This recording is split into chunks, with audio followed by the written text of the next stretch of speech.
રાજ્યમાં human trafficking અથવા ગુમ થઈ ગયેલા વ્યક્તિઓ તેમજ માનવ તસ્કરીમાં મહિલા તસ્કરી જો થતી હોય તેને અટકાવવા માટે તેના પર કાર્યવાહી કરતી હોય છે AHTU, anti human trafficking units, અને આ શહેરની અંદર પણ કાર્યરત હોય છે. આપણે ગુજરાતી પિક્ચર જે હમણાં આવ્યું છે અને એને ક્યાંક એવા પ્રશ્ન અથવા તો એવું સામે લાવ્યું છે કે માનવ તસ્કરી, ખાસ કરીને મહિલા તસ્કરીઓ ખૂબ થઈ રહી છે. મારણ, આ ગુજરાતી મૂવીએ એક ચર્ચાનો વિષય જગાવ્યો છે. પણ આપણે જાણવું છે કે આ સમયમાં અત્યારે આવા માનવ તસ્કરી ઉપર પોલીસની કઈ પ્રકારની કાર્યવાહી હોય. મારી સાથે અત્યારે જિલ્લાના પોલીસ વડા વિજયસિંહ ગુર્જર જોડાઈ ગયા છે.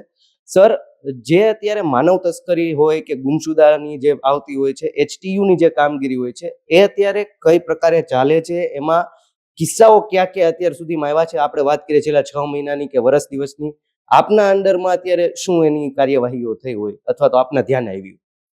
આપણા ગુજરાત રાજ્યમાં દરેક પોલીસની દરેક જિલ્લાની કે સિટીની યુનિટમાં AHTU કાર્યરત છે અને જિલ્લામાં આમાં ઇન્સ્પેક્ટર રેન્કના અધિકારી એનું સુપરવિઝન કરતા હોય છે અને બાકીનો સ્ટાફ એની પાસે રહે. પૂરા જિલ્લામાં એ લોકો કામ કરતા હોય છે માનવ તસ્કરી સંબંધિત. આમાં અલગ અલગ એના હેડ છે. જેમાં આપણા જિલ્લાની વાત કરીએ તો આપણા જિલ્લામાં બાળ મજૂરીની રિલેટેડ AHTU દ્વારા 20 જેટલા ગુના દાખલ કરવામાં આવ્યા, જેમાં 72 જેટલા આરોપીઓ વિરુદ્ધમાં કાર્યવાહી કરવામાં આવી છે. ઇમોરલ ટ્રાફિકિંગના પણ આપણે 3 ગુના દાખલ કર્યા છે, જેમાં 6 જેટલા આરોપી છે. આ સિવાય ઇસ્પાના 2 કેસ કર્યા છે જો ઇમોરલ ટ્રાફિકિંગથી લગતા છે. આમાં પણ 5 આરોપીઓ વિરુદ્ધમાં કાર્યવાહી કરવામાં આવી છે. આપણા જો ઔદ્યોગિક વિસ્તાર છે ત્યાં, શહેરોમાં જે નગરપાલિકા વિસ્તાર છે ત્યાં કન્ટિન્યુ AHTUના લોકો છે સતત વોચ રાખતા હોય છે અને કોઈ ટ્રાફિકિંગથી રિલેટેડ કોઈ કમ્પ્લેન આવે, ઉપરથી કોઈ કમ્પ્લેન મળે તો એના ઉપર એ લોકો તુરંત રિસ્પોન્ડ કરીને કાર્યવાહી કરતા હોય છે. પરંતુ ગંભીર પ્રકારની હાલ અહીંયા જોઈન કર્યા પછી ગંભીર પ્રકારની કોઈ ટ્રાફિકિંગનો કિસ્સો રાજકોટ ગ્રામ્ય જિલ્લામાં હાલ સુધી કોઈ સામે આવ્યો નથી. પરંતુ ચોક્કસ સ્થાનિક પોલીસ પણ અને AHTUની બ્રાન્ચ પણ એ બંને મળીને અને પૂરા જિલ્લામાં એના માટે કન્ટિન્યુ વોચ રાખતા હોય છે અને કાર્યવાહી કરતા હોય છે. સર, ઇમોરલ ટ્રાફિકિંગમાં જે દેહ વ્યાપારને અત્યારે પર્દાફાશ કર્યા છે, એમાં જે આવે છે વિક્ટમ હોય છે મહિલાઓ કે એમની તસ્કરી થઈ હોય છે, શું સામે આવ્યું છે? મોસ્ટલી જો કેસીસ થયા છે આમાં વિક્ટિમ જો છે પોતાની મરજીથી આ ઇસ્પાના કામમાં કે દેહ વેપારના કામમાં સંડોયેલી હોય છે અને રેસ્ક્યુ કર્યા પછી જો આનો પ્રોસેસ છે આ પ્રોસેસ મુજબ એને કોર્ટ સમક્ષ રજૂ કરતા હોય છે અને કોર્ટ એને વિક્ટિમ તરીકે કન્સિડર કરે છે. તો આ મુજબ જ એનો રિહેબ માટે પણ અમે લોકો કાર્યવાહી કરતા હોય છે. હાલ રાજકોટ જિલ્લામાં કોઈ એવી મહિલા તસ્કરી કે હ્યુમન ટ્રાફિકિંગના કેસ નથી? ના, હાલ કોઈ કેસ એવો સામે આવ્યો નથી. અને આ સિવાય AHTUના લોકો જો આપણે બાળક કે જો 18 વર્ષથી મોટા વેસ્ક છે એ જો મિસિંગ છે એના ઉપર પણ એ લોકો કામ કરે છે કન્ટિન્યુ. તો એની કામગીરી ચાલુ છે. હાલ એવું કોઈ ટ્રાફિકિંગ રિલેટેડ એવો કોઈ પ્રકારનો કેસ સામે આવ્યો નથી. સર, લોકોમાં એક અવેરનેસ આવે, ખાસ કરીને સમાજની અંદરની અવેરનેસ આવે, શું સંદેશ? આપણે એક તો જો ચાઇલ્ડ લેબર રિલેટેડ છે, 18 વર્ષથી નાના બાળકને જો કોઈ પ્રકારના કામકાજમાં ઇન્વોલ્વ કરવાનો ઔદ્યોગિક વિસ્તારમાં ખતરનાક કામમાં ગંભીર પ્રકારનો અપરાધ છે. તો એનાથી આપણે બચવું જોઈએ અને જેટલા પણ ઉદ્યોગોમાં આપણે માણસોને રાખતા હોય છે એનો પ્રોપર રજિસ્ટ્રેશન પોલીસ સ્ટેશનમાં કરાવવું જોઈએ તાકી અમે લોકોને વેરીફાઈ કરી શકીએ. આ ટ્રાફિકિંગથી લગતો નથી પરંતુ આપણી સમાજની સેફટી માટેનો વિષય છે. તો જેટલા લોકોને આપણે રાખીએ એનું વેરિફિકેશન જરૂર કરાવવું જોઈએ. અને આ ઇસ્પા વગેરે તો અમારા વિસ્તારમાં એક પણ કાર્યરત નથી. અમે કન્ટિન્યુ લોકો વોચ કરતા હોય છે, પરંતુ ત્યાં પણ કોઈ ભોગ બનનાર મળે પોલીસને ખબર કરવી જોઈએ કે અહીંયા કોઈ પીડિતા છે અને કોઈ સમાજના લોકોને ખબર પડે કે કોઈ સ્પામાં કે કોઈ હોટલમાં કે કોઈ એવી બીજી જગ્યા કોઈ પીડિતા થઈ શકે એવી, તો 112 પર ફોન કરીને કે પોલીસ સ્ટેશનના નજીકના જાણ કરીને અમને સૂચના કરે.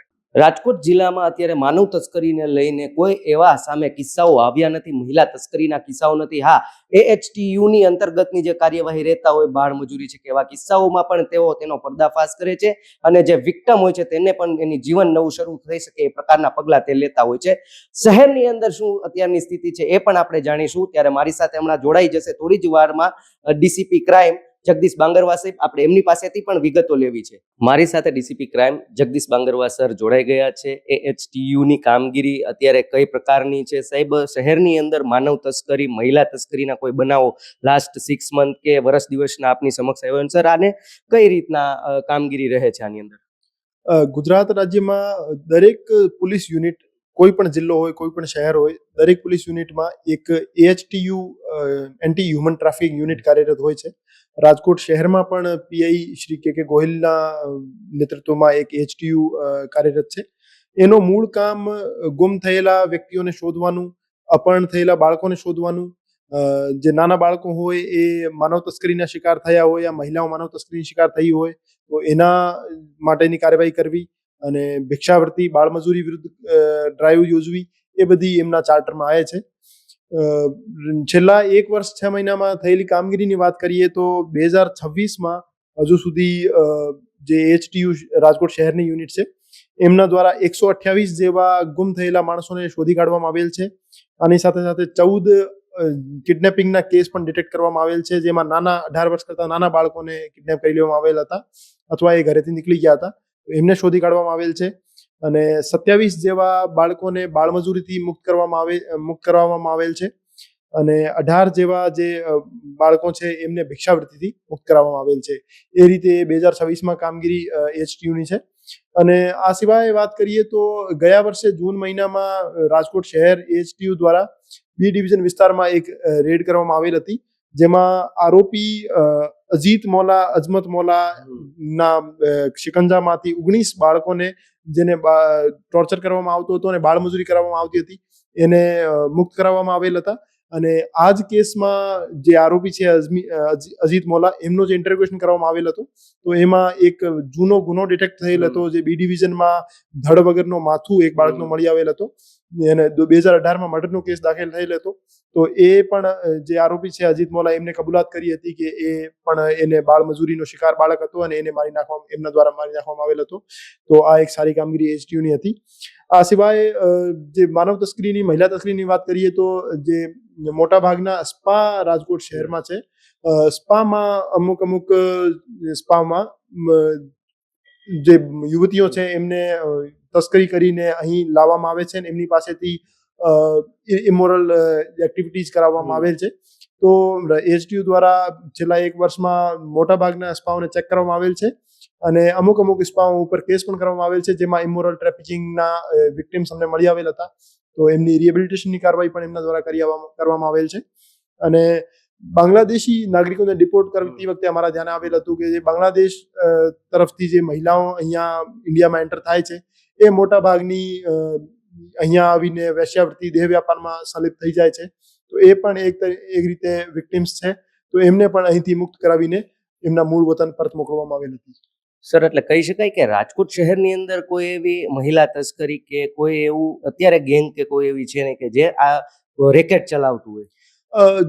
છેલ્લા 1-2 વર્ષમાં મારા અનુભવ પ્રમાણે વાત કરીએ તો રાજકોટ શહેરમાં કોઈ ઓર્ગેનાઇઝડ રીતે માનવ તસ્કરી અથવા મહિલા તસ્કરીનું કામ કરતી હોય એવી કોઈ ગેંગ કાર્યરત નથી. પણ એકલ દોકલ જે મહિલાઓ બહારથી આવે છે એ અમુક કારણોના લીધે ઇમોરલ ટ્રાફિકિંગની શિકાર થઈ જાય છે અને દેહ વ્યાપારમાં સંલિપ્ત થઈ જાય છે. તો એમનો અમારા દ્વારા રેસ્ક્યુ કરવામાં આવે છે અને અમે એમની વિરુદ્ધ જે એમને આ ધંધામાં ધકેલે છે એના વિરુદ્ધ અમે કાયદેસર કાર્યવાહી પણ કરીએ છીએ.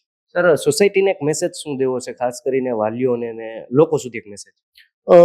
HTU ને લગત કામગીરીને ધ્યાને લઈને અગર હું વાત કરું તો તમામને હું રાજકોટ શહેરવાસીઓને અપીલ કરવા માંગુ છું કે આપની આજુબાજુમાં કોઈ 18 વર્ષ કરતા ઉંમરનો નાનો બાળક કોઈ હેઝાર્ડસ એક્ટિવિટીમાં સંલિપ્ત હોય, એમની પાસેથી મજૂરી કરાવવામાં આવતી હોય અને જે એની માટે જોખમી હોય તો આપ તરત જ રાજકોટ શહેર પોલીસનો સંપર્ક કરો, અમારી 112 ઉપર કોલ કરો અથવા HTUનો કોન્ટેક્ટ કરો, જેથી એનો રેસ્ક્યુ કરાવી શકાય.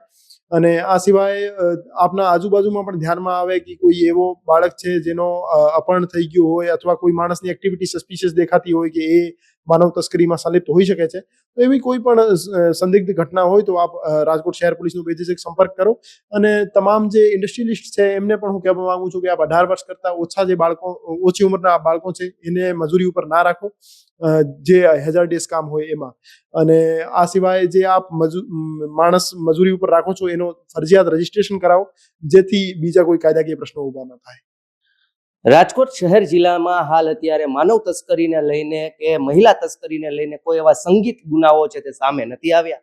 HTUની જે કામગીરી છે એને ઘણા જે વિક્ટમ છે તેને પુનર્વસન કરાવ્યા છે, ને બીજી તરફ અત્યારે સતત પોલીસ આ મામલે વોચ રાખીને બેઠી છે. કોઈ પણ એવી શંકાસ્પદ વ્યક્તિ જણાય તો તેને દબોચી લેવામાં આવે છે ને આ પડદો ફાસ કરી દેવામાં આવે છે એમની એક્ટિવિટીનો. ફૂલછાપ ડિજિટલના ગ્રાઉન્ડ રિપોર્ટમાં અમે આપની સમક્ષ આ એક ખાસ અહેવાલ મૂક્યો છે. સમાજમાં જે આ પ્રશ્ન ઊભો થયો હતો તેને અમે ક્યાંક ને ક્યાંક એવી રીતના જોઈએ છીએ કે જો આપની પાસે પણ અવેરનેસ હોય તો આપ પણ કોઈ હ્યુમન ટ્રાફિકિંગ થતું હોય તો તે અટકાવી શકો છો, પોલીસનો સંપર્ક પણ કરી શકો છો. સહયોગી ઋત્વિક જોશી સાથે પ્રતિપાલસિંહ ઝાલા, ફૂલછાપ ડિજિટલ, રાજકોટ.